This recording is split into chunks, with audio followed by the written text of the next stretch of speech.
الحمد للہ وکفی والصلاة والسلام علی عباده الذین اصطفی خصوصاً علی افضلہم وخاتم النبیین محمد الامین وعلی آلہ وصحبہ اجمعین اما بعد فاعوذ باللہ من الشیطان الرجیم بسم اللہ الرحمن الرحیم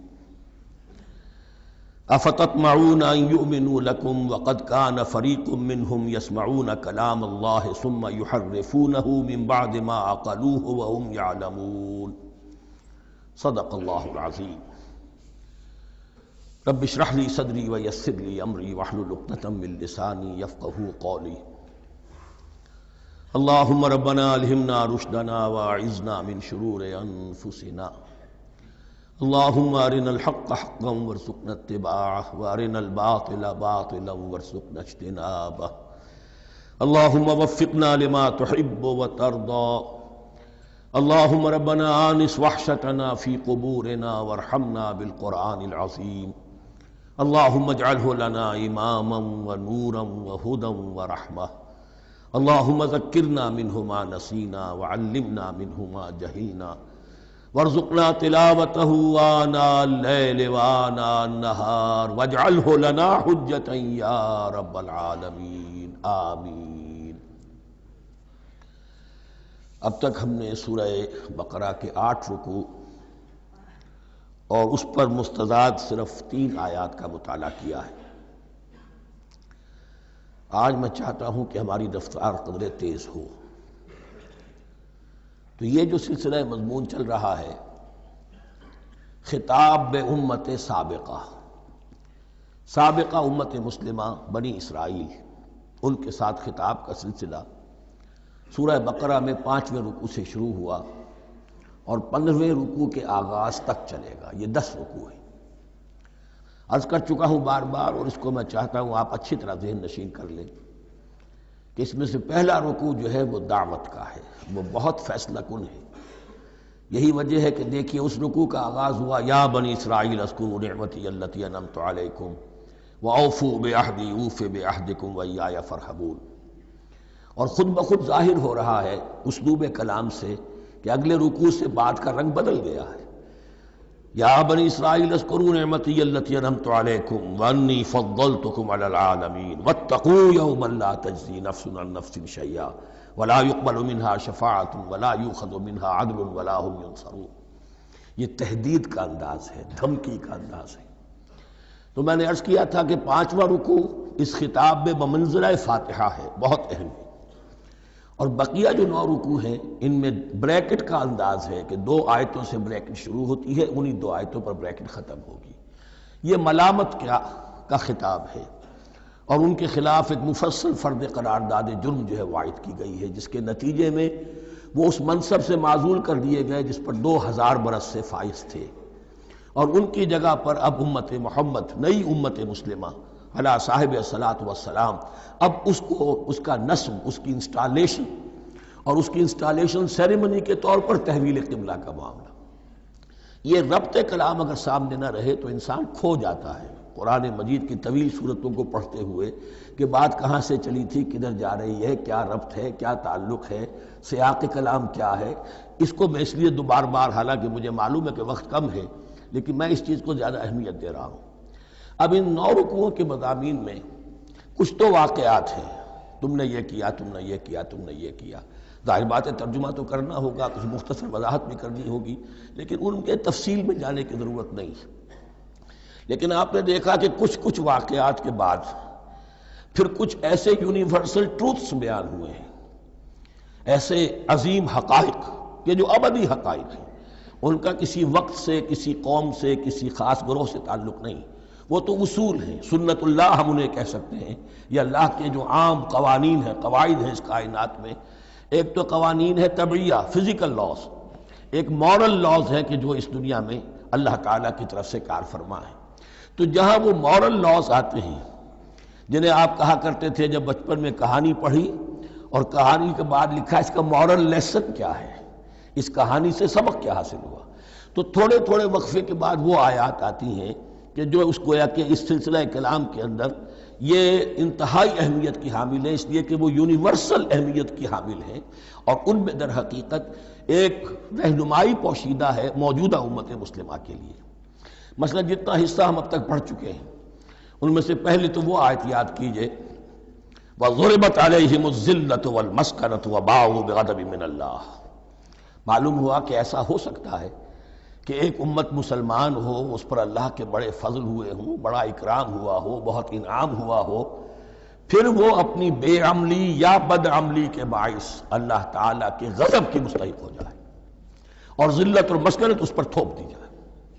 یہ ایک یونیورسل ٹروتھ وہاں سے نکل آیا کہ ہمیں سوچنا ہوگا، یہ ایک لمحہ فکریہ ہے امت مسلمہ کیا کہ کیا ہم تو کہیں آج اس پوزیشن میں نہیں ہیں۔ حدیث میں آپ کو سنا چکا ہوں لَيَأْتِيَنَّ عَلَىٰ أُمَّتِي مَا أَتَىٰ عَلَىٰ بَنِي إِسْرَائِيلَ حَسْبَ النَّعْلِ بِالنَّعْلِ۔ دوسرا اسی طرح کا یونیورسل ٹروتھ والا مقام تھا آخری جو ہم نے کل پڑھا ہے، ثُمَّ قَسَتْ قُلُوبُكُمْ وَهِيَ كَالْحِجَارَةِ أَوْ أَشَدُّ قَسْوَةً۔ کسی مسلمان امت کا یہ حال بھی ہو سکتا ہے کہ ان کے دل اتنے سخت ہو جائیں کہ سختی میں پتھروں کو اور چٹانوں کو مات دے جائیں۔ یہ بھی ایک کیفیت ہے جو سامنے آئی، حالانکہ قوم وہ ہے انی فضلتکم علی العالمین، از کجا تاب کجا، لیکن یہ حقیقت بھی ہمارے سامنے آئی کہ یہ چیزیں جو ہیں اپنی جگہ پر امکانات میں سے ہیں۔ البتہ یہاں ایک بات میں عرض کر دوں کہ اس قساوت قلبی میں پوری امت برابر مسلط جو ہے مبتلا نہیں ہوا کرتی ہے۔ اس میں امت کے جو قائدین ہوتے ہیں اور امت مسلمہ کے قائدین اس کے علماء ہوتے ہیں، سب سے زیادہ شدت کے ساتھ یہ خرابی ان میں آتی ہے، اس لیے کہ باقی لوگ تو پیروکار ہیں، پیچھے چلتے ہیں، وہ اعتماد کرتے ہیں کہ یہ ہے اللہ کی کتاب کے پڑھنے والے، یہ ہے تورات کے حامل، یہ جانتے ہیں، وہ ان کے پیچھے پیچھے چل رہے ہوتے ہیں۔ لیکن جو لوگ جان بوجھ کر اللہ کی کتاب میں تحریف کر رہے ہوں، انہیں تو پتہ ہے ہم کیا کر رہے ہیں۔ جو لوگ جان بوجھ کر حق کو پہچان کر اس کا انکار کر رہے ہیں، انہیں تو پتہ ہے کہ ہم کیا کر رہے ہیں۔ در حقیقت یہ سزا ان پر آتی ہے۔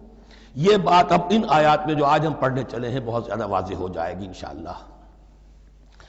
فرمایا افتطمعون ان یؤمنوا لکم، تو اے مسلمانوں کیا تم یہ توقع رکھتے ہو کہ یہ ایمان لے آئیں گے تم پر، تمہاری بات مان لیں گے؟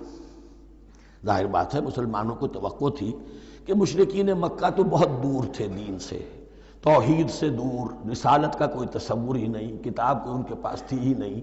یہ تو یہود ہیں اور ان کے پاس تو کتاب رہی ہے، یہ موسیٰ کے ماننے والے ہیں، یہ توحید کے علم بردار ہیں، یہ آخرت کا بھی اقرار کرتے ہیں، تو انہوں کو جھٹپٹ مان لینا چاہیے۔ تو جو مسلمانوں کے دل میں، عام مسلمانوں کے دل میں جو حسن ظن تھا، اب در حقیقت یہ اس کو ایڈریس کیا جا رہا ہے افتطمعون ان یؤمنوا لکم، تمہیں بڑی طمع ہے، کوشش ہے، تمہاری خواہش ہے، آرزو ہے، تمنا ہے، توقع ہے کہ یہ بات مان لے گے تمہاری۔ وَقَدْ كَانَ فَرِيقٌ مِّنْهُمْ يَسْمَعُونَ كَلَامَ اللَّهِ ثُمَّ يُحَرِّفُونَهُ مِن بَعْدِ مَا عَقَلُوهُ وَهُمْ يَعْلَمُونَ، جبکہ حال یہ ہے کہ ان میں سے ایک جماعت، ایک گروہ وہ بھی ہے کہ جو اللہ کے کلام کو سن کر پھر اس میں تحریف کرتا رہا ہے، اس کے بعد کہ اس کو سمجھ لیتا تھا اور اچھے جان بوجھ کر تحریف کرتا تھا۔ اب ظاہر بات وہ گروہ کون ہوں گے؟ علماء ہی تو ہیں نا۔ عام آدمی تو تحریف نہیں کر سکتا تھا، تحریف کرنے والے تو علماء تھے۔ افتؤمنون ان یؤمنوا لکم وقد کان فریق منہم یسمعون کلام اللہ ثم یحرفونہ من بعد ما عقلوہ وہم یعلمون واذا لقوا الذین آمنوا قالوا آمنا۔ اب دیکھیے ایک بات بڑی عجیب سامنے آئے گی کہ جس طرح منافقین مسلمانوں میں تھے ایسے ہی منافقین یہود میں بھی تھے۔ یہود میں سے کچھ لوگ ایسے تھے کہ جب منکشف ہو گیا اور کچھ ان کی صالح فطرت بھی تھی، اب وہ آنا چاہتے تھے اسلام کی طرف، لیکن اپنے خاندان کو، گھر والوں کو، اپنے کاروبار کو، اپنے قبیلے کو چھوڑنا بھی ممکن نہیں تھا، اور قبیلوں کی سرداری جو ہے وہ ان کے علماء یہود کے پاس ہے۔ تو دل ان کے کچھ صاف ساتھ آ چکے تھے اہل ایمان کے، اور جب وہ اہل ایمان سے ملتے تھے تو کبھی کبھی باتیں بھی بتاتے، ہاں یہ بات جو محمد کہہ رہے یہ تورات میں لکھی ہوئی تھی، واقعی یہ بات یوں ہی تھی۔ اب اس کے بعد جب وہ جاتے تھے اپنے شیاطین کے پاس، وہی شیاطین ان کے علماء، ان کے بڑے سرکردہ لوگ، تو وہ جا کر انہیں ڈانٹ ڈپٹ کرتے تھے، بے وقوفو یہ کیا کر رہے ہو، تم یہ بات بتا رہے ہو انہیں تاکہ اللہ کے ہاں جا کر وہ تم پر حجت قائم کرے کہ انہیں پتا تھا اور پھر بھی انہوں نے نہیں مانا۔ اب یہ ان کا آپس کا مکالمہ ہو رہا ہے۔ وَإِذَا لَقُوا الَّذِينَ آمَنُوا قَالُوا آمَنَّا.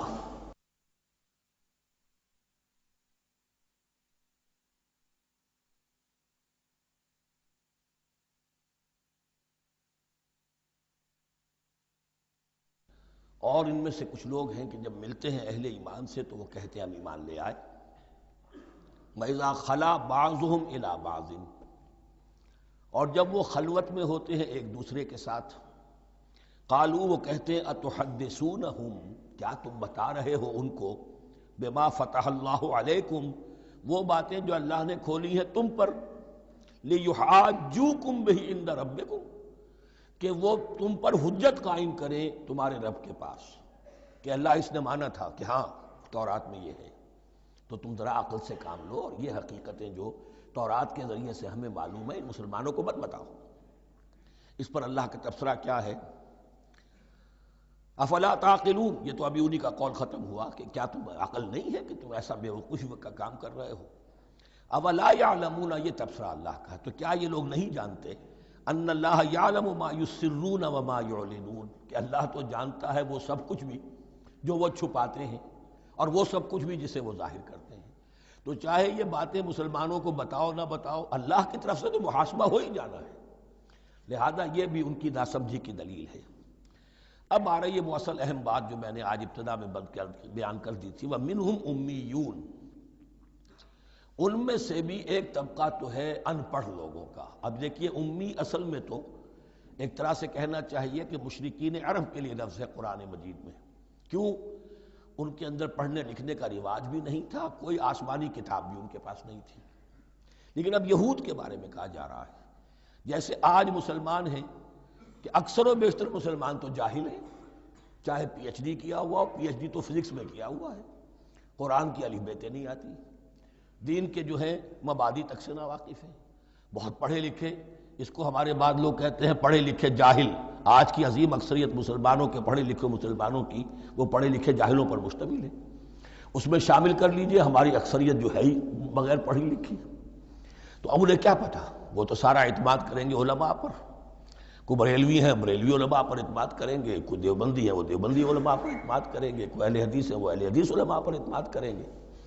منہم امیون، اب امیون کا سہارا کیا ہوتا ہے؟ منہم امیون لا یعلمون الکتاب الا امانیہ، وہ کتاب سے تو واقف نہیں ہوتے، اپنی کچھ خواہشات ہیں کہ جن کو جانتے ہیں. یہ خواہشات بعد میں کھل جائے گا. یہ خواہشات کیا ہیں؟ ہم تو اسرائیلی ہیں، ہم تو اللہ کے محبوب ہیں، ہم تو امت محمد میں ہیں، ہماری تو شفاعت ہو ہی جائے گی. یہ امانی ہے، تلک امانیہم، اور ہمیں تو جہنم میں داخل کیا بھی تو تھوڑے سے عرصے کے لیے، ہمیں نکال لیا جائے گا. یہ امانی ہے. تو ان کے پاس تو یہ تو ان امانی، امنیہ کہتے ہیں خواہش، امانی اس کی جمع ہے. یہ اپنی خواہشات، انگریزی کا لفظ صحیح تعبیر کرے گا وشفل تھنکنگ، یہ اپنی اس وشفل تھنکنگ کے سہارے جی رہے ہیں، علم ان کے پاس ہے ہی نہیں. وَإِنْهُمْ إِلَّا يَظُنُّونَ، اور وہ نہیں کچھ کر رہے مگر ظن و تخمین، گمان ہے، ان کے اپنے من گھڑت خیالات ہیں. فَوَيْلٌ لِّلَّذِينَ يَكْتُبُونَ الْكِتَابَ بِأَيْدِيهِمْ، تو اصل ہلاکت اور بربادی اور ویل کے بارے میں بعض روایات یہ بھی آئی ہیں کہ وہ جہنم کا وہ طبقہ ہے جس سے خود جہنم پناہ مانگتی ہے، سخت ترین. تو وہ ویل، وہ تباہی جو ہے ان کے لیے ہے جو کتاب لکھتے ہیں اپنے ہاتھ سے، ثم یقولون ھذا من عند اللہ، اور پھر کہتے ہیں یہ اللہ کی طرف سے ہے، لیشتروا بہ ثمنا قلیلا، تاکہ کو حاصل کر لیں اس سے کچھ بڑی گھٹیا سی حقیر سی قیمت. یعنی فتویٰ نویسی جس کا معاملہ ہے. اب کوئی شخص آیا، اس نے ایک رائے پوچھی، انہوں نے اپنا جو بھی ہے وہ لکھا اور کہا یہی دین کا تقاضا ہے، بس یہی علم ہے، یہی اللہ کی بات ہے. اب اس میں کتنا کچھ واقعتاً انہوں نے صحیح بات کہی ہے، کتنی ہٹ درمی سے کام لیا ہے، کتنی کسی رشوت کے مبنی کو رائے دی ہے، خود بدلتے نہیں قرآن کو بدل دیتے ہیں، وہ کس درجہ فقیہان حرم بے توفیق. تو یہ ان کے علماء کا کردار تھا. ثم یقولون ھذا من عند اللہ لیشتروا بہ ثمنا قلیلا فویل لہم مما کتبت ایدیہم، تو ہلاکت اور بربادی ہے ان کے لیے اس چیز سے کہ جو ان کے ہاتھوں نے لکھی. وویل لہم مما یکسبون، اور ان کے لیے ہلاکت اور بربادی ہے اس کمائی سے جو وہ کر رہے ہیں. یہ سارا دھندا جو ہے فتویٰ فروشی کا اور دین فروشی کا، اس کے لیے تباہی وہ اپنے لیے مول لے رہے ہیں، اس سے کوئی ان کو اللہ تعالیٰ کے ہاں کوئی اجر و ثواب نہیں ملے گا۔ وقالوا، اب یہ آگے امانی، وقالوا لن تمسنا النار الا ایاما معدودہ، وہ کہتے ہیں ہمیں تو آگ چھو ہی نہیں سکتی، ہاں گنتی کے چند دن، صرف یہ کہ دوسروں کی آنکھوں میں دھول جھونکنے کے لیے کہ کوئی اعتراض نہ کر دے، اللہ ہمیں آگ میں پھینکا جا رہا اور ان کو نہیں پھینکا جا رہا، یہ ہم سے بھی بدتر تھے کردار میں، تو شاید ان کا منہ بند کرنے کے لیے چند دن کے لیے ہمیں جہنم میں ڈال دیں گے، پھر فوراً نکال لیں گے۔ وقالوا لن تمسنا النار الا ایاما معدودہ، اور وہ کہتے ہیں کہ نہیں چھو سکتی ہمیں آگ مگر گنتی کے چند دن۔ قل اتخذتم عند اللہ عہدا، ان سے کہیے کیا تم نے اللہ سے کوئی عہد لے لیا ہے، کوئی قول و قرار ہو گیا ہے؟ فلن یخلف اللہ عہدہ، کہ تمہیں یہ یقین ہے کہ اللہ اپنے عہد کے خلاف نہیں کرے گا؟ ام تقولون علی اللہ ما لا تعلمون، یا تم اللہ کی طرف اس بات کی نسبت کر رہے ہو، تہمت لگا رہے ہو، جڑ رہے ہو یہ بات اللہ پر جو تم نہیں جانتے، جس کے لیے تمہارے پاس کوئی علم نہیں ہے۔ بلا من کسب سیئۃ، اب یہ انتہائی وہ یونیورسل ٹروتھس جو ہیں جو میں نے کہا تھا، ابدی حقائق، اس کی عظیم ترین حقیقت آ رہی ہے، نوٹ کیجئے۔ بلا، کیوں نہیں، من کسب سیئۃ، جس شخص نے جان بوجھ کر ایک گناہ کمایا، لیکن گناہ بڑا، کبائر، صغائر نہیں، سیئۃ، یہ اس کی جو تنکیر ہے وہ ایک کا فائدہ بھی دے رہی ہے اور تفخیم کا بھی۔ جس نے بھی جان بوجھ کر کسبا، ایک گناہ کمایا، فاحاطت بہ خطیئتہ، اور اس کی خطا نے اس کا گھیراؤ کر لیا، یعنی ایک ہی گناہ ہے، سود کھا رہا ہے، باقی نماز ہے، تہجد ہے، یہ ہے وہ ہے، لیکن اس ایک گناہ کی برائی بھی اتنی اس کے گرد جو ہے چھا جائے گی کہ پھر اس کی یہ ساری نیکیاں ختم ہو کر رہ جائیں، ایک گناہ۔ بلا من کسب سیئۃ واحاطت بہ خطیئتہ فاولئک اصحاب النار هم فیہا خالدون، اس میں ہمارے مفسرین نے یہ لکھا ہے کہ اس کی خطا کاری اتنی اس کے اوپر چھا جائے کہ ایمان کا کوئی اثر باقی نہ رہے۔ اور المعاصی برید الکفر، یہ علماء کے ہاں اصول ہے کہ یہ جو گناہ ہوتے ہیں یہ ڈاک ہے کفر کی، ہوتے ہوتے گناہ پر مداومت اگر اس پر چلتا ہے تو اصل میں ہوتے ہوتے ہوتا یہ ہے کہ اسے پتہ بھی نہیں ہوتا، وہ اپنے آپ کو مسلمان سمجھتا ہے، اندر سے ایمان ختم ہو چکا ہوتا ہے، دیمک کی طرح جو ہے وہ دروازے کی چوکھٹ جو ہے کھائی گئی، اوپر صرف ایک ونیئر لگا ہوا ہے جو نظر نہیں آ رہا۔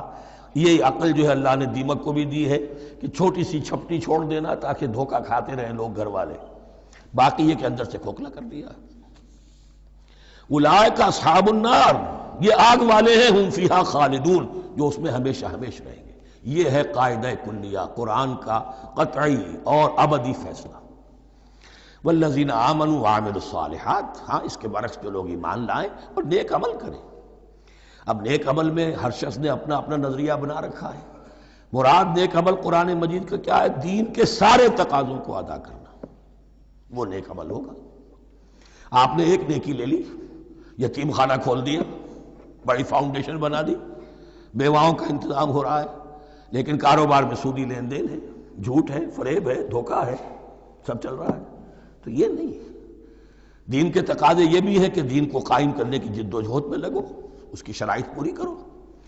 تو فرمایا والذین آمنوا وعملوا الصالحات اولئک اصحاب الجنہ ہم فیہا خالدون، وہ ہیں جنت والے اور وہ اس میں ہمیشہ ہمیشہ رہیں گے۔ وَإِذْ أَخَذْنَا مِيثَاقَ بَنِي إِسْرَائِيلَ لَا تَعْبُدُونَ إِلَّا اللَّهَ، اور یاد کرو جب کہ ہم نے بنی اسرائیل سے عہد لیا تھا تم نہیں عبادت کرو گے کسی کی سوائے اللہ کے، وَبِالْوَالِدَيْنِ إِحْسَانًا، اور اس کے ساتھ دوسرا حکم، اور یہ اہم مقام ہے کہ اللہ کے حق کے فوراً بعد والدین کے حق کا ذکر قرآن مجید میں 4 مقامات پر آیا، ان میں سے ایک مقام یہ ہے وَبِالْوَالِدَيْنِ إِحْسَانًا، والدین کے ساتھ نیک سلوک کرو گے، وَذِي الْقُرْبَى، اور قرابت داروں کے ساتھ بھی، وَالْيَتَامَى، اور یتیموں کے ساتھ بھی، وَالْمَسَاكِينَ، اور محتاجوں کے لیے بھی، وَقُولُوا لِلنَّاسِ حُسْنًا، اور لوگوں سے اچھی بات کہو، اچھی بات کہو، صحیح بات کہو، امر بالمعروف کرتے رہو، نیکی کی دعوت دیتے رہو، وَأَقِيمُوا الصَّلَاةَ وَآتُوا الزَّكَاةَ، اور نماز قائم کرو، قبائل قائم رکھو اور زکوٰۃ ادا کرو گے، یہ گویا کہ معاہدہ ہو رہا ہے۔ ثم تولیتم، پھر دیکھو تم نے اس سے پیٹھ موڑ لی، الا قلیلا منکم، سوائے تم میں سے تھوڑے سے لوگوں کے، وانتم معرضون، اور تم ہو ہی پھر جانے والے، تمہاری یہ عادت گویا کہ طبیعت ثانیہ ہے۔ اب ایک خاص مثال آ رہی ہے، اس کے بعد پھر ایک بہت بڑا یونیورسل ٹروتھ آئے گا۔ مثال کیا ہے؟ اللہ نے ان سے ایک عہد لیا تھا، وَإِذْ أَخَذْنَا مِيثَاقَكُمْ، ہم نے تم سے یہ عہد بھی لیا تھا، لا تسفکون دماءکم، دیکھو اپنا خون نہیں بہاؤ گے، یعنی آپس میں جنگ نہیں کرو گے، لڑو گے نہیں، تم بنی اسرائیل ایک وحدت بن کر رہو گے، جیسے کہ قرآن مجید میں آیا ہے انما المؤمنون اخوۃ، تم بھائی بھائی ہو، لا تسفکون دماءکم، اپنا خون نہیں بہاؤ گے، ولا تخرجون انفسکم من دیارکم، اور نہ ہی تم نکالو گے اپنے کچھ لوگوں کو ان کے گھروں سے۔ اب یہاں مجھے وضاحت کرنی پڑے گی ورنہ بات سمجھ میں نہیں آئے گی کہ جب حضرت یوشع ابن نون کی سرکردگی میں بنی اسرائیل نے فلسطین کو فتح کرنا شروع کیا، اور سب سے پہلے جیریکو فتح کیا گیا شہر، اس کے بعد جب سارا فلسطین فتح کر لیا تو انہوں نے ایک مرکزی حکومت قائم نہیں کی، 12 قبیلوں نے 12 حکومتیں بنا لی، جیسے 12 چشمے تھے پانی کے ویسی 12 حکومتیں۔ اب ظاہر بات ہے جہاں 12 حکومتیں ہوں گی تو وہ طوائف الملوکی جس کو کہتے ہیں، آپس کی کھٹ پٹ ہوتی تھی، جنگیں ہوتی تھی، پھر ان میں سے ایک دوسرے پر حملہ کر کے وہاں کے لوگوں کو نکال باہر کرتے تھے، بھاگنے پر مجبور کر دیتے تھے، تو یہ تھی ان کی کیفیت۔ لیکن اس کے بعد پھر جب وہ لوگ چلے گئے کہیں کفار کے ملک میں چلے گئے، اب کفار نے جو ہے ان کو لا کر اور ان کے سامنے ان کے ہاں بیچنا چاہا، چونکہ غلام بن گئے وہاں جا کر، یا انہوں نے غلام بنا لیا، تو اب فدیہ دے کر چھڑا رہے ہیں کہ ہمیں حکم دیا گیا ہے کہ جو بھی تمہارا اسرائیلی بھائی ہو اس کو فدیہ دے کر چھڑا لو اگر کہیں وہ اسیر ہو جائے۔ تو ایک حکم کو تو مانا نہیں اور دوسرے پر عمل ہو رہا ہے۔ حکم تو یہ تھا کہ آپس میں خون ریزی کرو ہی نہیں، وہ اس حکم کو تو توڑ دیا، لیکن بڑے متقیانہ انداز میں اب جو اس وقت اس کی وجہ سے جو غلام بن گئے یا اسیر ہو گئے اب ان کو چھڑوا رہے کہ اللہ کا حکم ہے، شریعت کا حکم ہے۔ یہ ہے وہ تضاد جو مسلمان امتوں کے اندر ہو جاتا ہے، اس پر آئے گا وہ یونیورسل ٹروتھ۔ وَإِذْ أَخَذْنَا مِيثَاقَكُمْ لَا يَسْتَسْفِكُونَ دِمَاءَكُمْ، جب یاد کرو جب ہم نے تم سے عہد لیا تھا کہ تم اپنا خون نہیں بہاؤ گے، وَلَا تُخْرِجُونَ أَنفُسَكُم مِّن دِيَارِكُمْ، اور نہ ہی تم اپنے آپ کو اپنے لوگوں کو ان کے گھروں سے نکالو گے، ثُمَّ أَقْرَرْتُمْ وَأَنْتُمْ تَشْهَدُونَ، پھر تم نے اقرار کیا تھا اس عہد کو اور قول و قرار کو مان لیا تھا پورے شعور کے ساتھ، تشہدون مانتے ہوئے، ثم انتم ہؤلاء، پھر تم وہی ہو، تم ہی ہو وہ تو تقتلون انفسکم، اپنے ہی لوگوں کو قتل بھی کرتے ہو، وتخرجون فریقا منکم من دیارہم، اور اپنے ہی لوگوں میں سے کچھ لوگوں کو ان کے گھروں سے باہر نکالتے ہو، تظاہرون علیہم بالاسم والعدوان، ان پر چڑھائی کرتے ہو گناہ کے ساتھ بھی اور زیادتی کے ساتھ بھی، وَإِن یاتوکم اسارا، اور اگر وہ قیدی بن کر تمہارے پاس آتے ہیں تفادوہم، تو اب تم ان کا فدیہ دے کر انہیں چھڑاتے ہو، وَهُوَ مُحَرَّمٌ عَلَيْكُمْ إِخْرَاجُهُمْ، حالانکہ ان کا تو نکالنا ہی تم پر حرام کیا گیا تھا۔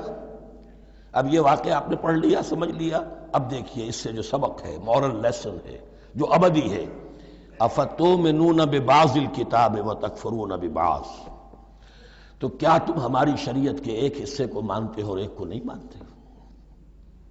اب دیکھیے یہ الفاظ اب ہوں گے تعویل عام، جہاں کہیں بھی یہ طرز عمل ہوگا تو یہ آیت اس کو کور کرے گی۔ افتؤمنون ببعض الکتاب وتکفرون ببعض، تو کیا تم مانتے ہو ہماری کتاب کے ایک حصے کو اور ایک کو نہیں مانتے؟ فما جزاء من يفعل ذلك منکم، تو نہیں ہے کوئی سزا اس کی جو یہ حرکت کرے تم میں سے، الا خزي في الحیات الدنیا، سوائے اس کے کہ دنیا کی زندگی میں رسوائی ہو، ذلت ہو، وَيَوْمَ الْقِيَامَةِ، اور قیامت کے دن یردون الی اشد العذاب، وہ لوٹا دیے جائیں شدید ترین عذاب میں، وَمَا اللَّهُ بِغَافِلٍ عَمَّا تَعْمَلُونَ، اور اللہ تعالیٰ غافل نہیں ہے اس سے جو تم کر رہے ہو۔ آج امت مسلمہ پر 100% یہ آیت منطبق ہو رہی ہے، پورے دین پر چلنے کو تیار نہیں۔ ہر گروہ نے کوئی ایک شے حلال کر لی اپنے لیے، ملازم پیشہ طبقہ ہے، رشوت حلال ہے، کیا کرے اس کے بغیر گزارا نہیں ہوتا، کاروباری طبقہ ہے، سود کیا کرے اس کے بغیر تو یہ کاروبار چلتا نہیں، فلاں ہر ایک کے لیے، ہر ایک نے، یہ جو طوائف ہے ان سے جا کے پوچھیے وہ بھی کہتے کیا کریں ہم، ہمارا ہی دھندا ہے، ہم بھی محنت کرتی ہیں، مشقت کرتی ہیں۔ ابھی ٹی وی پر میں نے دیکھا بنگال کی پروسٹیچیوٹس مسلمان جو ہیں ان کے کچھ انٹرویوز لیے گئے کہ ہم پر کیوں پابندی عائد کرنے کی کوشش کی جا رہی ہے، یہ بھی ایک محنت ہے جو ہم کرتی ہیں۔ اور یہ کہ ان میں سے آپ کو یہ بھی معلوم ہے کہ ان میں سے بعض ایسی ہوتی ہیں وہ جب محرم کے دن آئیں گے کالے کپڑے پہنیں گی، جلوسوں کے ساتھ ہوں گی، اور یہ مزاروں کے اوپر اکثر و بیشتر وہی ہوتی ہیں، دمال کھیلتی ہیں، جو کچھ کرتی ہیں وہ نیکی ان کے ہاں بھی ہے۔ تو نیکی اور بدی کا ایک امتزاج ہے۔ کل دین جب تک وہ نہ ہو تو اس کی سزا یہ ہے خزی فی الحیات الدنیا، وہ ہمارے اوپر ہے۔ ضربت علیہم الذلۃ والمسکنہ، وہ خز اور وہ ذلت اور مسکنہ تھوپ دی گئی ہے۔ باقی رہ گیا قیامت کا معاملہ، فیوم القیامت یردون الی اشد العذاب، شدید ترین عذاب میں۔ تو اپنے طرز عمل سے تو ہم اس کے مستحق ہو گئے ہیں، باقی اللہ تعالیٰ کی رحمت جو ہے دستگیری فرما لے اس کا اختیار ہے۔ لیکن دھمکی کا پھر انداز دیکھیے، وَمَا اللَّهُ بِغَافِلٍ عَمَّا تَعْمَلُونَ، اللہ غافل نہیں ہے اس سے جو تم کر رہے ہو۔ ہر سال عمرہ فرما کے آ رہے ہیں، کس رقم سے فرما کر آ رہے ہیں یہ اللہ کو معلوم ہے، یہ حلال سے کمائی تھی یا حرام سے۔ رمضان مبارک میں حرم میں پہلی صف میں جگہ ریزرو کرائی ہوئی ہے سیٹھ صاحب نے، اور وہاں کے شرطوں کو بھی رشوتیں دیتے ہیں، اور وہ سمجھتے ہیں کہ ہم تو سارا نہا دھو کر آ گئے، سال بھر جو بھی حرام کمائی کی تھی سب پاک ہو۔ اللہ نا واقف نہیں ہے، اللہ تمہاری داڑھیوں سے دھوکہ نہیں کھائے گا، اللہ تمہارے اماموں سے اور ابا اور قبا سے دھوکہ نہیں کھائے گا۔ He knows you through and through. He sees you through and through. وَمَا اللَّهُ بِغَافِلٍ عَمَّا تَعْمَلُونَ أُولَٰئِكَ الَّذِينَ اشْتَرَوُا الْحَيَاةَ الدُّنْيَا بِالْآخِرَةِ، یہ وہ لوگ ہیں جنہوں نے دنیا کی زندگی اختیار کر لی ہے آخرت کو چھوڑ کر۔ فَلَا يُخَفَّفُ عَنْهُمُ الْعَذَابُ وَلَا هُمْ يُنصَرُونَ، تو اب ان کے لیے نہ تو ان سے عذاب میں تخفیف کی جائے گی اور نہ ان کی کوئی مدد کی جائے گی۔ وَلَقَدْ آتَيْنَا مُوسَى الْكِتَابَ وَقَفَّيْنَا مِن بَعْدِهِ بِالرُّسُلِ، اور ہم نے موسیٰ کو کتاب دی تورات، اور قفینا من بعدہ بالرسل، اور پھر اس کے بعد پے بپے لگاتار ہم رسول بھیجتے رہے۔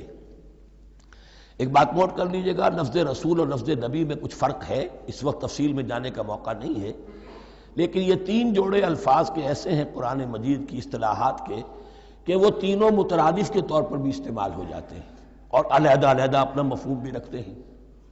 اور اس کا ایک اصول یہ علماء نے بنایا ہے کہ اذا اجتمع تفرقا واذا تفرقا اجتمع۔ ایک ہے ایمان اور اسلام، اب یہ بھی مسلم مومن ایک ہی شے ہے، لیکن یہ کہ ایک شے تو نہیں ہے، کچھ فرق بھی ہے۔ کہیں جہاں ان دونوں الفاظ کو لایا جائے گا بالمقابل تو فرق نظر آ جائے گا، لیکن عام طور پر مسلم کی جگہ مومن، مومن کی جگہ مسلم استعمال ہو جائے گا۔ call the rose by any name it will smell as sweet۔ اس طرح جہاد اور قتال کا معاملہ ہے، دو الفاظ ہیں، مختلف ہیں، مفہوم جدا بھی ہے لیکن ایک دوسرے کی جگہ آ بھی جائیں گے۔ تیسرے نبی اور رسول، فرق ہے، ہر نبی رسول نہیں ہوتا، ہر رسول نبی ہے، یعنی نبی عام ہے، رسول خاص ہے۔ نبی کو جب کسی خاص قوم کی طرف معین طور پر بھیج دیا جاتا ہے تب وہ رسول ہو جاتا ہے، اس سے پہلے اس کی حیثیت ایک ولی اللہ کی ہے، بہت اعلیٰ درجے کا اللہ کا دوست اور ولی جس پر وحی آ رہی ہے۔ عام ولی اللہ میں اور نبی میں فرق یہ ہے، ان پر وحی آتی ہے، ان پر وحی نہیں آتی۔ لیکن اس نبی کو اگر اب آپ بھیج دیں گے کہ جاؤ اذهب الى فرعون، اب وہ رسول ہو گئے، جاؤ اب مدین کی طرف، الى مدین اخاہم شعیبا، اب رسول ہو گئے۔ تو یہ فرق ہے نبی اور رسول کا۔ جیسے آپ کے ہاں سی ایس پی کارڈر ہے، اب وہ ڈی سی بھی لگ سکتا ہے، کہیں وہ جوائنٹ سیکرٹری لگا ہوا ہے، کہیں ناپسندیدہ آدمی ہے تو او ایس ڈی لگایا ہوا ہے کہیں، لیکن اس کا کارڈر برقرار رہے گا، سی ایس پی تو ہے۔ اسی اعتبار سے ہر نبی ہر حال میں نبی ہے، لیکن اس کو اضافی کیفیت ملتی ہے رسول کی۔ اور ایک بات یہ نوٹ کر لیجئے، نبیوں کو قتل بھی کیا گیا ہے، رسول قتل نہیں ہو سکتے۔ اللہ کا فیصلہ یہ ہے کہ لاغلبن انا ورسولی، میں اور میرے رسول تو غالب آ کر رہیں گے۔ جب بھی کسی قوم نے کسی رسول کی جان لینے کی کوشش کی ہے اس قوم کو برباد کر دیا گیا اور رسول اور اس کے ساتھیوں کو بچا لیا گیا۔ یہ معاملہ ہوا ہے اللہ کا تمام رسولوں کے ساتھ، نبیوں کے ساتھ نہیں۔ حضرت یحییٰ نبی تھے، قتل کر دیے گئے. حضرت عیسیٰ رسول تھے، قتل نہیں کیے جا سکتے تھے، ان کو زندہ آسمان پر اٹھا لیا گیا. اب وہی دوبارہ آئیں گے. تو رسول جو ہے وہ قتل نہیں ہوتا. اور اسی اعتبار سے حضور کی بڑی گہری تمنا تھی، لَوَدِدتُّ أَنْ أُقْتَلَ فِي سَبِيلِ اللَّهِ ثُمَّ أُحْيَا ثُمَّ أُقْتَلَ ثُمَّ أُحْيَا. میری بڑی خواہش ہے میں اللہ کی راہ میں قتل ہو جاؤں، پھر زندہ کیا جاؤں، پھر قتل کیا جاؤں، پھر اللہ کی راہ میں پھر زندہ کیا جاؤں، پھر قتل کیا جاؤں. لیکن اللہ نے یہ خواہش آپ کی پوری نہیں کی، اس لیے کہ آپ اللہ کے رسول تھے. اب یہاں نوٹ کیجئے گا، یہاں لفظ رسول تو آ گیا ہے لیکن یہ نبی کے معنی میں ہے. قَفَّيْنَا مِن بَعْدِهِ بِالرُّسُلِ، اس لیے کہ رسول حضرت موسیٰ کے بعد حضرت عیسیٰ ہی ہے. درمیان میں پروفٹس ہیں، یہ prophets of the Old Testament, یہ انبیاء ہیں، لیکن ان کے لیے لفظ رسول آ گیا ہے. وَآتَيْنَا عِيسَى ابْنَ مَرْيَمَ الْبَيِّنَاتِ وَأَيَّدْنَاهُ بِرُوحِ الْقُدُسِ، اور ہم نے عیسیٰ کو بڑی واضح نشانیاں دیں. حصی معجزات جتنے حضرت مسیح کو دیے گئے ہیں ویسے اور کسی نبی کو نہیں دیے گئے. یہ بعد میں تذکرہ آ جائے گا سورہ آل عمران میں. اور ہم نے مدد کی ان کی روح القدس کے ساتھ، حضرت جبرائیل کی خاص تائید انہیں حاصل تھی. ظاہر بات ہے، میں نے عرض کیا ہے کہ جو معجزہ ہوتا ہے وہ کسی نبی کی اپنی طاقت سے اس کا ظہور نہیں ہوتا، رسول کی کسی طاقت سے، یا کرامت کسی ولی اللہ کے اپنے اختیار میں نہیں ہوتی، یا اللہ کی طرف سے. اور اس کے لیے ظہور جو ہوتا ہے وہ فرشتوں کے ذریعے سے. أَيَّدْنَاهُ بِرُوحِ الْقُدُسِ أَفَكُلَّمَا جَاءَكُمْ رَسُولٌ بِمَا لَا تَهْوَىٰ أَنفُسُكُمْ. اب یہاں پر تبصرہ ہو رہا ہے جو بھی کچھ یہود نے کیا حضرت مسیح کے ساتھ، وہ چونکہ معلوم ہے اس کا تذکرہ نہیں کیا، صرف اس پر تبصرہ ہو رہا ہے. تو جب بھی کبھی تمہارے پاس کوئی رسول آیا، بِمَا لَا تَهْوَىٰ أَنفُسُكُمْ، وہ چیز لے کر جو تمہارے جیوں کو، تمہارے من کو بھائی نہیں، اچھی نہیں لگی، استکبرتم، تم نے استکبار کیا. وہی استکبار جو عزازیل نے کیا تھا اور ابلیس بن گیا. ابا واستکبر. استکبرتم ففریقا کذبتم وفریقا تقتلون. تو کچھ کو تو تم نے صرف ان کی تردید ہی کی اور کچھ کو تم نے قتل بھی کیا. تقتلون، تو یہ انبیاء کے قتل ہو سکتا ہے. اور نمبر 2 ایک رائے یہ دی گئی ہے، تقتلون جو ہے قتل تم نہیں آیا ہے، یہ فعل مضارع ہے، اور فعل مضارع کے اندر ایک فعل جاری رہتا ہے، ختم نہیں ہوتا. گویا کہ تم قتل کرنے کی کوشش کرتے رہے. بعض لوگوں کی تو جان کے در پہ ہو گئے. وَقَالُوا قُلُوبُنَا غُلْفٌ، اور انہوں نے کہا ہے کہ ہمارے دل تو غلافوں کے اندر بند ہیں. یہ اس کو ملائیے پہلی آیت جو آج ہم نے پڑھی ہے، أَفَتَطْمَعُونَ أَن يُؤْمِنُوا لَكُمْ. تو اے مسلمانوں، کیا تم یہ توقع رکھتے ہو اور چاہتے ہو کہ یہ تمہاری بات مان لیں گے؟ ان کی اس خواہش کے جواب میں جو وہ کہتے تھے وہ یہ قول ہے، وَقَالُوا قُلُوبُنَا غُلْفٌ، ہمارے دل غلافوں میں ہیں، میاں تمہاری بات ہم پر اثر نہیں کر سکتی، جاؤ کسی اور سے بات کرو.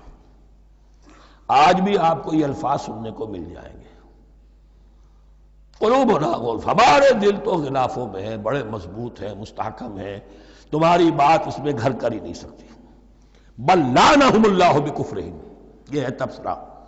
جس کو یہ کہہ رہے ہیں کہ ہمارے دل محفوظ ہیں اور غلافوں میں ہیں، حقیقت میں تو ان پر لعنت ہو چکی ہے اللہ کی طرف سے ان کے کفر کی وجہ سے. فقلیلا ما یؤمنون، تو واقعتاً اب کم ہی ہوں گے ان میں سے جو ایمان لائیں گے. وَلَمَّا جَاءَهُمْ كِتَابٌ مِّنْ اللَّهِ مُصَدِّقٌ لِّمَا مَعَهُمْ. اب یہاں پر ذکر ہو رہا ہے خود حضور صلی اللہ علیہ وسلم کا. اور جب آ گئی ان کے پاس کتاب اللہ کے پاس سے، یعنی یہ قرآن، مصدق لما معہم، جو اس کی تصدیق کرتے ہوئے آیا جو ان کے پاس ہے. میں اس کی وضاحت کر چکا ہوں. قرآن ایک طرف تصدیق کرتا ہے تورات اور انجیل کی، اور دوسری طرف وہ مصداق بن کر آیا ہے تورات اور انجیل کی پیشن گوئیوں کا. وَكَانُوا مِن قَبْلُ يَسْتَفْتِحُونَ عَلَى الَّذِينَ كَفَرُوا، اور ان کا حال یہ تھا کہ وہ آخری کتاب اور آخری نبی کے حوالے اور واسطے سے اللہ تعالیٰ سے فتح کی دعائیں کیا کرتے تھے کافروں کے خلاف. ہوتا کیا تھا کہ یہ 3 قبیلے مدینے میں آ گئے کہ جو یہودی تھے، بنو قینقاع، بنو نذیر اور بنو قریظہ. اسی میں وہاں رہتے تھے اوس اور خزرج جو یمن سے آئے تھے، اصل عربی قبائل تھے. پھر آس پاس کے قبائل بھی تھے، وہ سب کے سب امیین میں سے تھے، ان کے پاس نہ کوئی کتاب، نہ کوئی شریعت، نہ کسی نبوت سے آگاہ.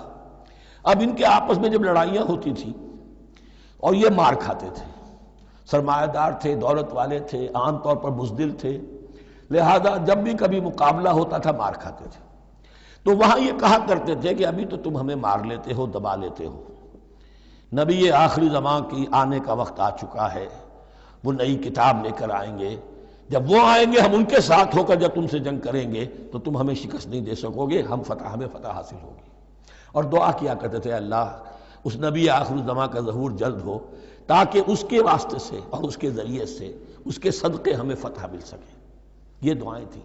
چونکہ خزرج اور اوس کے لوگوں نے ان کی یہ دعائیں سنی ہوئی تھیں، یہی وجہ ہے کہ حج میں سن 11 نبوی کے حج میں یا سن 10 نبوی کے حج میں جب وہاں پر 6 آدمیوں سے حضور نے بات کی جو خزرج کے تھے سب کے سب، انہوں نے کلنکھیوں سے ایک دوسرے کو دیکھا، معلوم ہوتا ہے یہ وہی نبی ہیں جن کا ذکر یہ یہودی کرتے ہیں، تو اس سے پہلے کہ وہ ایمان لائے تم ایمان لے آؤ۔ گویا کہ وہ علم بالواسطہ طور پر جو انہیں پہنچا تھا وہ ان کے لیے کتنا بڑا سرمایہ بن گیا، ان کی نجات کا ذریعہ بن گیا۔ اور وہ علم جو ان کے پاس تھا تعصب کی وجہ سے اور تکبر کی وجہ سے وہ اسی طرح رہ گئے۔ فَذَهَبَ اللَّهُ بِنُورِهِمْ وَتَرَكَهُمْ فِي ظُلُمَاتٍ لَا يُبْصِرُونَ صُمٌّ بُكْمٌ عُمْيٌ فَهُمْ لَا يَرْجِعُونَ۔ وَلَمَّا جَاءَهُمْ كِتَابٌ مِّنْ عِندِ اللَّهِ مُصَدِّقٌ لِّمَا مَعَهُمْ وَكَانُوا مِن قَبْلُ يَسْتَفْتِحُونَ عَلَى الَّذِينَ كَفَرُوا فَلَمَّا جَاءَهُم مَّا عَرَفُوا كَفَرُوا بِهِ، تو جب ان کے پاس آ گئے وہ چیز جسے انہوں نے پہچان لیا پھر انہوں نے کفر کیا۔ فَلَعْنَةُ اللَّهِ عَلَى الْكَافِرِينَ، تو اللہ کی لعنت ہے ایسے کافروں پر۔ بئس ما اشتروا به أنفسهم أن يكفروا بما أنزل الله بغيا أن ينزل الله من فضله على من يشاء من عباده۔ بہت بری شے ہے جس کے عوض کہ انہوں نے اپنی جانوں کو فروخت کر دیا، یعنی دنیا کا حقیر سا نفع، یہاں کی حقیر سی مسندیں، یہاں کا جو بھی چودراہٹیں ہیں، جو بھی ان کی حیثیت ہے، صرف اس کا قربانی دینے کو تیار نہیں، یہی تو سبب ہے، اس کی وجہ سے کفر کر رہے ہیں پہچان کر۔ تو بری ہے وہ شے جس کے لیے انہوں نے اپنے آپ کو بیچ دیا۔ ان یکفروا، کہ وہ کفر کر رہے ہیں اس وجہ سے، بما انزل اللہ بغیا، جو اللہ نے نازل فرمایا ہے، اور کفر کیوں کر رہے ہیں اس زدم زدہ میں، ان ینزل اللہ من فضلہ علی من یشاء من عبادہ، کہ اللہ تعالیٰ نے نازل کر دیا ہے اپنے اس فضل میں سے اپنے بندوں میں سے جس پر چاہا۔ وہ اس امید میں تھے کہ وہ اسرائیلی ہی ہوگا۔ جب 1400 برس تک نبوت ہمارے پاس رہی، اب فترت کا زمانہ ہے، 600 برس گزر گئے، اب آخری نبی آنا ہے، ان کو گمان یہ تھا وہ ہم میں سے ہی ہوگا۔ یہاں یہ ہوا کہ یہ رحمت اللہ کی اور یہ فضل جو ہے بنی اسماعیل پر ہو گیا۔ اس کی وجہ سے زدم زدہ بغین، اس بغین کے لفظ کو اچھی طرح نوٹ کر لیجئے، یہ اختلاف جو ہوتا ہے دین میں اس کا اصل سبب یہ بغین کا لفظ آئے گا بار بار قرآن مجید میں۔ یہ بغین کیا ہے؟ جسے عہد حاضر کے ایک خاص جو مکتب فکر ہے سائیکالوجی کا، ایڈلر کا، اس میں یہ قرار دیا گیا ہے کہ انسان کے جو موٹیوز ہیں، جو اس کا انسٹنکٹس ہیں، ان میں ایک بہت پاورفل موٹیو جو ہے to dominate, urge to dominate. میں اس کی بات کیوں مانوں، یہ کیوں نہ میری مانے، یہ ڈومینیشن۔ تو بغین، بغیا کے معنی بھی ہے حد سے بڑھنا، تجاوز کرنا۔ تو وہ اپنی حد سے بڑھ کر دوسروں کے اوپر روب گاٹھنے کے لیے یہ سارا انہوں نے کیا، اس وجہ سے کہ بنی اسماعیل کے ایک شخص محمد صلی اللہ علیہ وسلم پر اللہ تعالیٰ نے یہ رحمت نازل فرما دی۔ فباؤوا بغضب علی غضب، تو وہ لوٹے غضب پر غضب لے کر، یعنی تہ بر تہ غضب ہے ان پر اللہ تعالیٰ کا۔ وَلِلْكَافِرِينَ عَذَابٌ مُّهِينٌ، اور ایسے کافروں کے لیے اہانت آمیز، مہین اہانت سے بنا ہے، اہانت آمیز عذاب ہے۔ وَإِذَا قِيلَ لَهُمْ آمِنُوا بِمَا أَنزَلَ اللَّهُ، اور جب ان سے کہا جاتا ایمان لاؤ اس پر جو اللہ نے نازل فرمایا، قَالُوا نُؤْمِنُ بِمَا أُنزِلَ عَلَيْنَا، ہم ایمان رکھتے ہیں اس پر جو ہم پر نازل ہوا۔ وَيَكْفُرُونَ بِمَا وَرَاءَهُ، اور وہ کفر کر رہے ہیں جو اس کے پیچھے ہے۔ انہوں نے انجیل کا کفر کیا، حضرت مسیح کو نہیں مانا۔ انہوں نے محمد کا کفر کیا ہے صلی اللہ علیہ وسلم، اور قرآن کو نہیں مانا۔ وَهُوَ الْحَقُّ مُصَدِّقًا لِمَا مَعَهُمْ، اور وہ کفر کر رہے ہیں حالانکہ وہ حق ہے، سچ ہے، درست ہے، اور تصدیق کرتے ہوئے آیا ہے اس کی جو ان کے پاس ہے۔ قل، اے نبی ان سے کہیے، فَلِمَ تَقْتُلُونَ أَنبِيَاءَ اللَّهِ، یہاں وہ لفظ واضح ہو گیا، تو پھر کیوں تم قتل کرتے رہے ہو اللہ کے نبیوں کو، من قبل، اس سے پہلے۔ ایسے ہی حق پرست ہو، ایسے ہی جو کچھ تم پر نازل کیا گیا اس پر ایمان رکھنے والے ہو تو تم نے نبیوں کو کیوں قتل کیا؟ تم نے زکریا کو کیوں قتل کیا علیہ الصلوۃ والسلام؟ تم نے یحییٰ کو کیوں قتل کیا علیہ الصلوۃ والسلام؟ تمہارے تو ہاتھ جو ہے نبیوں کے خون سے آلودہ ہیں۔ فَلِمَ تَقْتُلُونَ أَنبِيَاءَ اللَّهِ مِن قَبْلِ إِن كُنتُم مُؤْمِنِينَ، اگر واقعتاً تم ایمان والے ہو۔ وَلَقَدْ جَاءَكُم مُوسَىٰ بِالْبَيِّنَاتِ، تمہارے پاس موسیٰ آئے تھے کھلی تعلیمات لے کر، واضح معجزے لے کر۔ ثُمَّ اتَّخَذْتُمُ الْعِجْلَ مِن بَعْدِهِ، پھر تم نے اس کے بعد اس کی غیر حاضری میں بچڑے کو اپنا معبود بنا لیا۔ وَأَنْتُمْ ظَالِمُونَ، اور تم ظالم ہو۔ وَإِذْ أَخَذْنَا مِيثَاقَكُمْ وَرَفَعْنَا فَوْقَكُمُ الطُّورَ، یاد کرو جب کہ ہم نے تم سے عہد لیا تھا اور تمہارے اوپر کوہ طور کو معلق کر دیا تھا۔ خُذُوا مَا آتَيْنَاكُمْ بِقُوَّةٍ، پکڑو اس کو مضبوطی کے ساتھ جو ہم نے تمہیں دیا ہے۔ وَاسْمَعُوا، اور سنو۔ قَالُوا سَمِعْنَا وَعَصَيْنَا، انہوں نے کہا ہم نے سنا اور نافرمانی کی۔ یہ ان کی ایک اور بیماری تھی، الفاظ کو ذرا سا چکر دے کر ایسے پڑھنا کہ مفہوم جو ہے بالکل بدل جائے۔ کوئی اعتراض کرے تو کہے گا کوئی شخص کہ اپنے کانوں کا جا کے میل نکلوائیے، میں نے تو اطعنا کہا تھا، آپ کو عصینا سننے میں آ گیا۔ لیکن وہ اپنے لوگ جو ہوتے تھے ان کے منافقوں کے، اور آپس میں جو ہوتے تھے وہی منافق اس وقت حضرت موسیٰ کے ساتھ، کردار تو ایک ہی رہا ہے ہمیشہ سے۔ اس کردار کے لوگ جو ہیں یہ حرکتیں کرتے تھے، اور پھر ان سے سرزنش کی جاتی کہ بھائی ہم نے تو کہا تھا سمعنا واطعنا، آپ کے اپنی سماعت میں کوئی خلل ہوگا۔ قالوا سمعنا وعصینا، ہم نے سنا اور ہم نے رد کیا، نافرمانی کی۔ وَأُشْرِبُوا فِي قُلُوبِهِمُ الْعِجْلَ بِكُفْرِهِمْ، اور ان کے اس کفر کی پاداش میں یا کفران نعمت کی سزا کے طور پر ان کے دلوں میں بچھڑے کی محبت اور تقدس جو ہے وہ پلا دیا گیا۔ قُلْ بِئْسَ مَا يَأْمُرُكُمْ بِهِ إِيمَانُكُمْ إِن كُنتُم مُؤْمِنِينَ، کہیے ان سے بری ہیں یہ باتیں، برا ہے وہ جس کا کہ حکم دے رہا ہے تمہیں تمہارا ایمان کے ساتھ یہ حرکتیں۔ ان کنتم مومنین، اگر تم مومن ہو تو کیا ایمان کے ساتھ یہ حرکتیں ممکن ہوتی ہیں؟ قُلْ إِن كَانَتْ لَكُمُ الدَّارُ الْآخِرَةُ عِندَ اللَّهِ خَالِصَةً مِّن دُونِ النَّاسِ فَتَمَنَّوُا الْمَوْتَ إِن كُنتُمْ صَادِقِينَ۔ پھر یہ ایک یونیورسل ٹروتھ آ رہا ہے، بہت اہم، اس کو کرتے ہوئے خود انٹروسپیکشن کی ضرورت ہے پڑھتے ہوئے، کیونکہ ان کا یہ خیال تھا نحن ابناء اللہ وحباؤہ، ہم تو اللہ کے بڑے چہیتے ہیں، بڑے لاڈلے ہیں، اولیاء ہیں، ہم پسندیدہ لوگ ہیں، we are the chosen people of the Lord, یہ ان کا کہنا جو ہے یہ تو ان کی بڑی کھلی بات ہے۔ اور ان کا کہنا ہے کہ آخرت کا گھر تو ہمارے لیے ہے ہی ہے، اٹھا لو۔ اب دیکھیے لٹمس ٹیسٹ ان کے سامنے رکھا جا رہا ہے، لیکن یہ لٹمس ٹیسٹ میرے اور آپ کے لیے بھی ہے۔ قُلْ إِن كَانَتْ لَكُمُ الدَّارُ الْآخِرَةُ عِندَ اللَّهِ خَالِصَةً مِّن دُونِ النَّاسِ، اے نبی ان سے کہیے کہ اگر تمہارے لیے آخرت کا گھر اللہ کے پاس خالص کر لیا گیا ہے دوسرے لوگوں کو چھوڑ کر، یعنی تمہاری ریزرویشن ہو چکی ہے وہاں، تمہارے لیے تو جنت ہی جنت ہے، فَتَمَنَّوُا الْمَوْتَ إِن كُنتُمْ صَادِقِينَ، تو اگر تم سچے ہو تو تمہیں موت کی تمنا کرنی چاہیے، موت کی تمنا کرو۔ اگر اتنا ہی یقین ہے جنت میں داخل ہونے کا تو دنیا میں رہنا تم پر گراں ہونا چاہیے۔ یہاں کی تو بہت سی کلفتیں ہیں، بہت سی محنتیں ہیں، مشقتیں ہیں، کتنی کتنی کوفت اٹھانی پڑ جاتی ہے۔ یقین اگر ہو کہ آخرت ہے اور وہاں میرا مقام جنت میں ہے تو زندگی تو لائبلٹی معلوم ہونی چاہیے، ایسٹ معلوم نہیں ہونا چاہیے۔ پھر تو دنیا سجن نظر آنی چاہیے، جیسا کہ حدیث میں فرمایا گیا الدنیا سجن المومن و جنت الکافر، یعنی کم سے کم یہ کہ دنیا میں زیادہ رہنے کی آرزو تو نہ ہو، یہ کم سے کم ہے۔ آخرت پر ایمان، اور اگر اپنا معاملہ اللہ کے ساتھ خلوص پر ہے، دھوکے بازی پہ نہیں ہے، بل الانسان علی نفسہ بصیرہ، ہر انسان کو معلوم ہے میں کہاں کھڑا ہوں۔ آپ کا دل آپ کو بتا دے گا آپ اللہ کے ساتھ دھوکے بازی کر رہے ہیں یا آپ کا معاملہ اللہ کے ساتھ خلوص و اخلاص پر مبنی ہے۔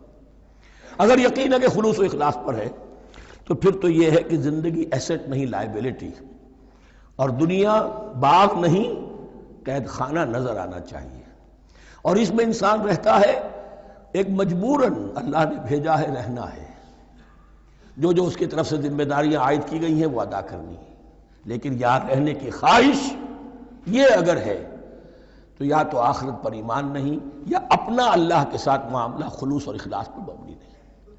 دس از دی لٹمس ٹیسٹ. فَتَمَنَّوُا الْمَوْتَ إِن كُنتُمْ صَادِقِينَ وَلَن يَتَمَنَّوْهُ أَبَدًا، اور یہ ہرگز نہیں کریں گے تمنا اس کی موت کی، بِمَا قَدَّمَتْ أَيْدِيهِمْ، بسبب ان کرتوتوں کے جو ان کے ہاتھوں نے آگے بھیجے ہوئے ہیں. ہر شخص کو معلوم ہے میں نے کیا کمائی کی ہے، کیا بھیجی ہے. وَاللَّهُ عَلِيمٌ بِالظَّالِمِينَ، اور اللہ ان ظالموں سے بخوبی واقف ہے. وَلَتَجِدَنَّهُمْ أَحْرَصَ النَّاسِ عَلَىٰ حَيَاةٍ، اور تم انہیں دیکھو گے اس دنیا کی زندگی پر تمام انسانوں سے بڑھ کر حریص ہے. وَمِنَ الَّذِينَ أَشْرَكُوا، یہاں تک کہ مشرکوں سے زیادہ حریص ہے. اور یہ بات صحیح ہے. اہل ایمان کے ساتھ مقابلہ مشرکین نے کیا، کھل کر میدان میں آ کر کیا، ڈٹ کر کیا، اپنی جانیں اپنے باطل معبودوں کے لیے قربان کی. یہودی نہیں لڑ سکے، من ورائے جدر، فصیلوں کے پیچھے سے اور ادھر سے، لیکن سامنے آ کر مقابلہ نہیں کر سکے، اس لیے کہ انہیں جانیں بہت عزیز تھی. وَلَتَجِدَنَّهُمْ أَحْرَصَ النَّاسِ عَلَىٰ حَيَاةٍ وَمِنَ الَّذِينَ أَشْرَكُوا، حتیٰ یہ کہ مشرکین سے بھی زیادہ یہ دنیا کی زندگی کے حریص ہیں. یود احدہم لو یعمر الف سنہ، ان میں سے ہر ایک کی یہ خواہش ہے کہ کسی طرح اس کی عمر 1000 برس ہو جائے. وما ہوا بمزحزحہ من العذاب ان یعمر، اور اگر ان کو معمر کر بھی دیا جائے، طویل زندگی دے بھی دی جائے، تو عذاب سے تو چھٹکارا نہیں ملے گا. آخرت تو بالآخر تو آنی ہے. واللہ بصیر بما یعملون، اور اللہ دیکھ رہا ہے جو کچھ کہ وہ کر رہے ہیں. قل من کان عدوا لجبریل فانہ نزلہ علی قلبک. اب جیسا کہ میں نے عرض کیا کہ ان کا خیال یہ تھا کہ آخری نبوت کا وقت تو قریب ہے، ہوگا وہ کوئی اسرائیلی، ہوگا ہم میں سے. معاملہ ہو گیا تلپٹ. اللہ نے ان کی آزمائش اتنی بڑی کر لی کہ جنہیں حقیر سمجھتے تھے، بڑی امیین ہیں، ان پڑھ ہیں، نہ ان کے پاس کتاب، نہ کوئی شریعت، نہ کوئی قانون، نہ کوئی ضابطہ، کچھ بھی نہیں. اللہ نے ان میں سے ایک آدمی کو، ایک شخص کو چن لیا. لہذا ان کے لیے اب ان کے اندر دشمنی پیدا ہوئی. کس سے؟ گالیاں دینے لگے حضرت جبرائیل کو، اس نے دشمنی کی ہے ہمارے ساتھ. آ تو رہا تھا پیغام ہم میں سے کسی کے لیے، لے گیا ادھر. اور یہ بات آپ کو شاید بڑی عجیب لگے، لیکن یہ کہ شیخ احمد سرہندی رحمۃ اللہ علیہ نے اپنے مکاتیب میں یہ لکھا ہے کہ اہل تشیع کا ایک فرقہ ایسا بھی رہا ہے، میں نہیں جانتا کہ آج بھی ہے یا نہیں ہے، جس کو غرابیہ کہتے تھے. غرابیہ، ان کا عقیدہ یہ تھا کہ حضرت محمد صلی اللہ علیہ وسلم اور حضرت علی رضی اللہ تعالی عنہ، ان کی ارواح بالکل ایک دوسرے کے ایسے مشابہ تھیں جیسے ایک کوا دوسرے کوے کے مشابہ ہوتا ہے. غراب کوے کو کہتے ہیں. تو جبریل دھوکہ کھا گئے. وہ وہی اللہ نے بھیجی تھی علی کے لیے، لے گئے محمد کے پاس صلی اللہ علیہ وسلم. تو یہ بات جو شیخ احمد سرہندی کی لکھی ہوئی غرابیہ فرقہ ان کا، مجھے یہ نہیں معلوم کہ اب بھی ہیں یا نہیں ہے، لیکن یہ بات یہود کے ہاں جو ہے وہ موجود تھی. اور بات جان لیجئے، لَيَأْتِيَنَّ عَلَىٰ أُمَّتِي مَا أَتَىٰ عَلَىٰ بَنِي إِسْرَائِيلَ حَسْبَ النَّعْلِ بِالنَّعْلِ، اس کی حقیقت اور سے اور منکشف ہوتی چلی جائے گی. تو اب یہاں فرمایا قُلْ مَنْ كَانَ عَدُوًّا لِجِبْرِيلَ، اے نبی کہہ دیجئے جو کوئی بھی دشمن ہو گیا ہو جبرائیل کا، فَإِنَّهُ نَزَّلَهُ عَلَىٰ قَلْبِكَ بِإِذْنِ اللَّهِ، تو اس نے تو نازل کیا ہے اس قرآن کو آپ کے دل پر اللہ کے حکم سے. جبرائیل کا اپنا اختیار تو نہیں تھا. مصدقا لما بین یدیہ، اور یہ تصدیق کرتے ہوئے آیا ہے اس کی جو اس کے سامنے موجود ہے. وہدی وبشریٰ للمؤمنین، اور ہدایت اور بشارت ہے اہل ایمان کے لیے. اور اس کے بعد اب فرمایا جا رہا ہے کہ اللہ اور اس کے رسول اور اس کے ملائکہ یہ ایک آرگینک ہول ہیں، یہ ایک جماعت ہے. ان میں کوئی رکھنا نہیں ہو سکتا، ان میں کوئی اختلاف نہیں ہو سکتا.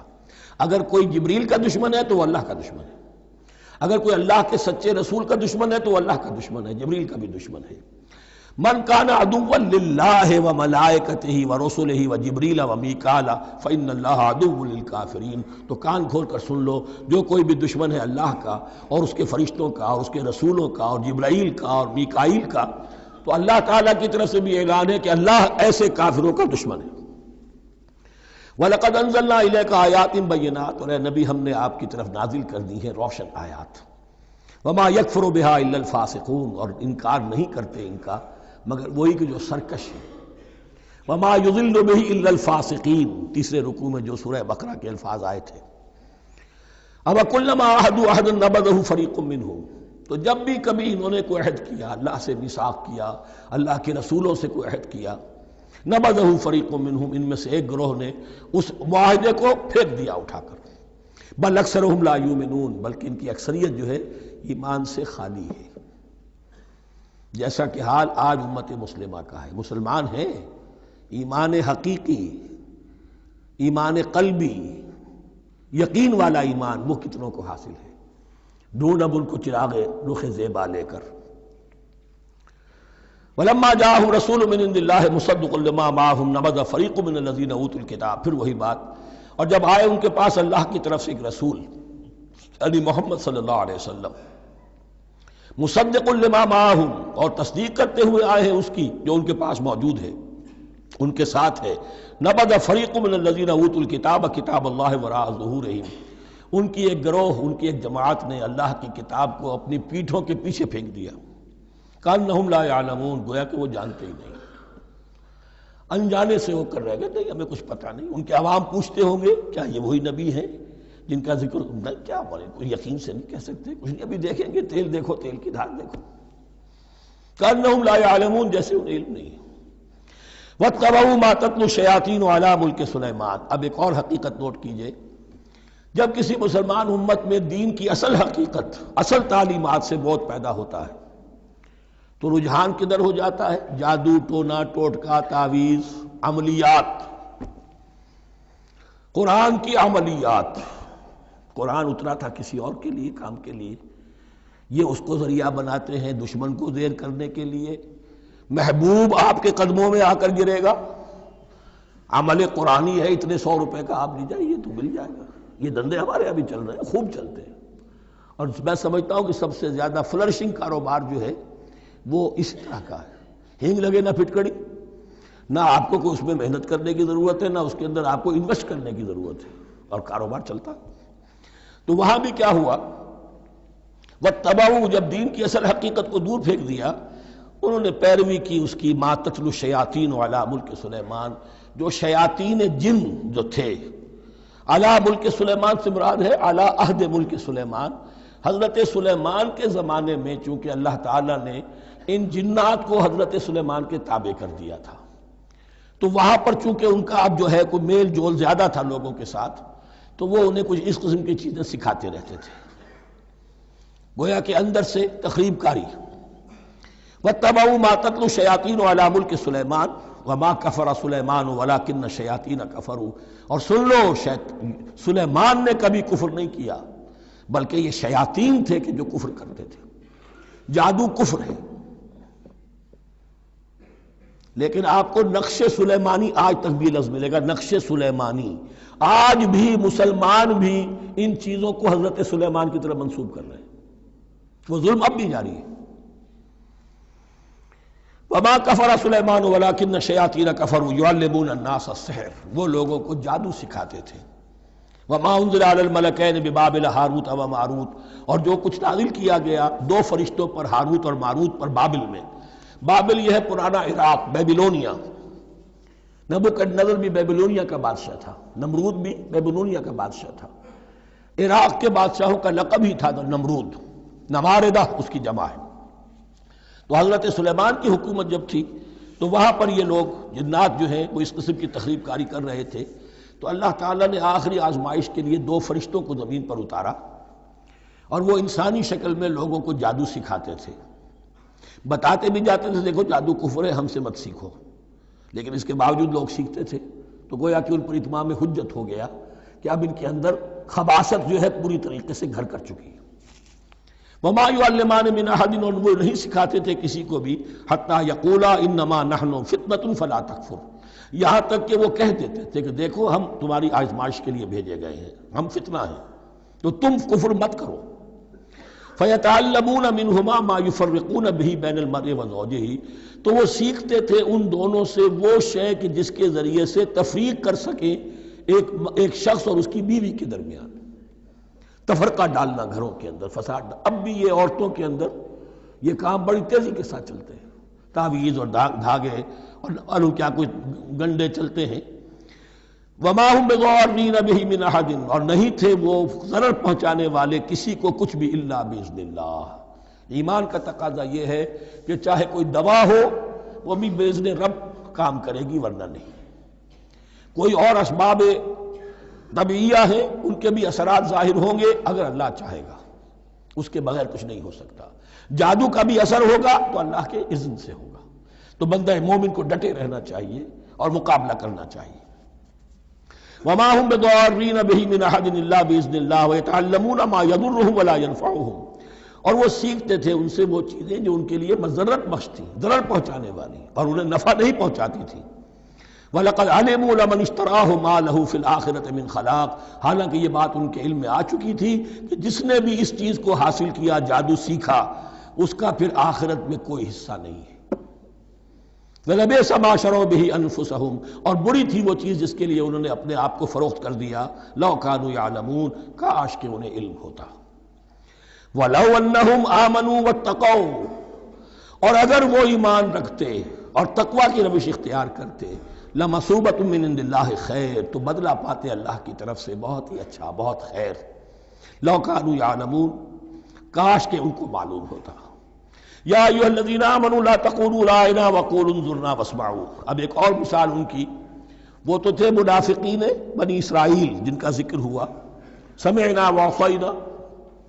اب یہاں یہ منافقین جو یہاں پر مسلمانوں میں شامل ہو گئے تھے، یہود کے زیر اثر لوگ، اور آ گئے ہیں مسلمانوں میں بھی۔ اب ان کا معاملہ کیا تھا؟ جب حضور صلی اللہ علیہ وسلم کی محفل میں بیٹھتے تھے تو جیسے ہوتا ہے، آپ نے کوئی بات فرمائی تو اگر فرض کیجئے کہ ادھر کے لوگوں نے نہیں سنی، بات سمجھ میں نہیں آئی، تو وہ ان سے درخواست کرتے تھے رعاینا، حضور ذرا ہماری رعایت کیجئے، بات کو دوبارہ دہرا دیجئے، ہماری سمجھ میں نہیں آیا۔ اب اس کا وہ کیا کرتے تھے یہودی، یا یہ ان کے یہودیوں کے زیر اثر منافقین، رعاینا، اے ہمارے چرواہے، گویا کہ دل میں خوش ہو رہے ہیں، خباثت نفس اس کو غذا مل رہی ہے، ہم نے تو رعاینا کہہ دیا۔ کسی نے اگر ٹوک دیا، بابا میں نے رعاینا کہا تھا، معلوم ہوتا ہے آپ کی سماعت میں اس کو خلل پیدا ہو چکا ہے، یہ انداز۔ تو مسلمانوں سے کہا جا رہا ہے، یہ واحد آیت ہے اس پورے سلسلے میں جس میں خطاب یا ایھا الذین آمنوا سے ہے، لیکن اصل میں روح سخن اب بھی بنی اسرائیل کی شرارت ہے۔ یا ایھا الذین آمنوا لا تقولوا رعاینا وقولوا انظرنا واسمعوا، دیکھو تم اس لفظ ہی کو چھوڑ دو، اہل ایمان تم مت کہا کرو رعاینا، تم کہا کرو انظرنا، اے نبی ہماری طرف توجہ فرمائیے، یا ہمیں مہلت دیجیے۔ نظر کے دونوں معنی ہیں، دیکھنا، ہمیں دیکھیے، اور انتظار بھی اسی سے بنا ہے، ذرا سی مہلت دیجیے۔ واسمعوا، اور دوسرے یہ کہ توجہ سے سنا کرو تاکہ دوبارہ پوچھنے کی ضرورت ہی پیش نہ آئے۔ وَلِلْكَافِرِينَ عَذَابٌ أَلِيمٌ، اور ان کافروں کے لیے تو دردناک عذاب ہے۔ ما يود الذين كفروا من اهل الكتاب ولا المشركين ان ينزل عليكم من خير من ربكم، اور نہیں چاہتے وہ لوگ کہ جنہوں نے کفر کیا ہے اہل کتاب میں سے اور مشرکین میں سے بھی، کہ نازل ہو تم پر کوئی بھی خیر تمہارے رب کی طرف سے۔ یہ اہل کتاب بھی اور مشرکین مکہ بھی یہ جل رہے ہیں حسد میں، حسد کی آگ میں، کہ یہ کلام پاک تمہیں کیوں دے دیا گیا، یہ آخری منصب نبوت کا جو ہے، خاتم النبیین، یہ منصب جو ہے یہ انہیں کیوں مل گیا؟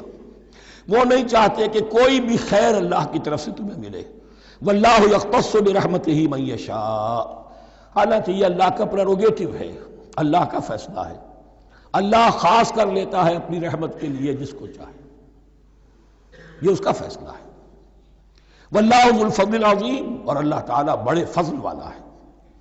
ما ننسخ من آیت او ننسها نأت بخیر منها او مثلها، ہم نہیں منسوخ کرتے کسی بھی آیت کو یا اسے بھلواتے۔ ایک تو ہے ننسخ، منسوخ کر دینا، ایک ہے حافظے سے ہی کسی کے محو کر دینا۔